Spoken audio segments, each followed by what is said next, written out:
ଶୁଭ ସକାଳ ସାଙ୍ଗମାନେ। ଆଜି ମୁଁ ଆପଣଙ୍କ ପାଇଁ କିଛି ନ୍ୟୁଜ୍ ନେଇକି ଆସିଅଛି, ଶୁଣନ୍ତୁ। ବନ୍ଦ ହେବ କି କାଳିଆ ଯୋଜନା?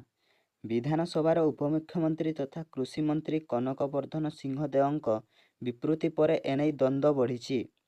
ବିରୋଧୀଙ୍କ ପ୍ରଶ୍ନର ଉତ୍ତରରେ କୃଷିମନ୍ତ୍ରୀ କହିଛନ୍ତି ଉଚ୍ଚସ୍ତରରେ ଆଲୋଚନା ଓ ବିଚାର ବିମର୍ଶ ଚାଲିଛି।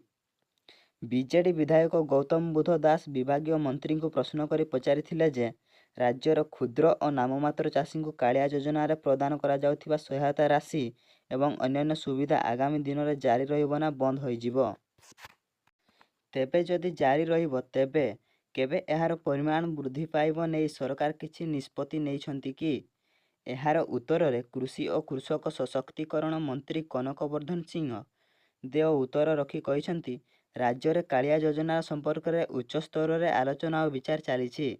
ଏହାର ନିଷ୍ପତ୍ତି ହେଲା ପରେ ସମସ୍ତ ତଥ୍ୟ ବିଧାୟକଙ୍କୁ ଜଣାଇ ଦିଆଯିବ। ସେହିପରି ବିଜେଡି ବିଧାୟକ ଅରୁଣ ସାହୁ ମଧ୍ୟ ରାଜ୍ୟ ସରକାରଙ୍କ କାଳିଆ ହିତାଧିକାରୀ ସଂଖ୍ୟା ସାରା ରାଜ୍ୟରେ କେତେ ଏବଂ କେନ୍ଦ୍ର ସରକାରଙ୍କ ପ୍ରଧାନମନ୍ତ୍ରୀ କିଷାନ କଲ୍ୟାଣ ଯୋଜନାର ହିତାଧିକାରୀ ସଂଖ୍ୟା ରାଜ୍ୟରେ କେତେ ବୋଲି ପ୍ରଶ୍ନ ପଚାରିଥିଲେ। ଏହା ସହ ସରକାର କାଳିଆ ଯୋଜନାକୁ ବନ୍ଦ କରିବାକୁ ଯୋଜନା କରିଛନ୍ତି କି? ଯଦି କାଳିଆ ଯୋଜନା ବନ୍ଦ ହୁଏ ତେବେ କାଳିଆ ଯୋଜନାର ହିତାଧିକାରୀଙ୍କ ନିମନ୍ତେ କି ପ୍ରକାର ଯୋଜନା କରିବେ ବୋଲି ପ୍ରଶ୍ନ କରିଛନ୍ତି।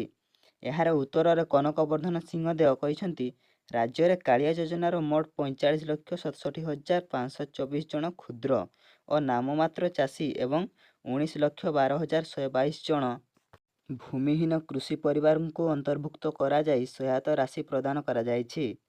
ସେହିପରି ଗତ ଜୁନ୍ 18 ତାରିଖରେ ପ୍ରଦାନ କରାଯାଇଥିବା ପିଏମ୍ କିଷାନ ସମ୍ମାନ ନିଧି ଯୋଜନାର 17ତମ କିସ୍ତି ରାଜ୍ୟରେ 29,73,980 ଜଣ ଚାଷୀଙ୍କୁ ସହାୟତା ରାଶି ପ୍ରଦାନ କରାଯାଇଛି। ତେବେ ରାଜ୍ୟରେ କାଳିଆ ଯୋଜନା ସମ୍ପର୍କରେ ଉଚ୍ଚସ୍ତରରେ ଆଲୋଚନା ଓ ବିଚାର ଚାଲିଛି। ଏହାର ନିଷ୍ପତ୍ତି ହେଲା ପରେ ସମସ୍ତ ତଥ୍ୟ ବିଧାୟକଙ୍କୁ ଜଣାଇ ଦିଆଯିବ ବୋଲି ଉତ୍ତରରେ କହିଛନ୍ତି କନକ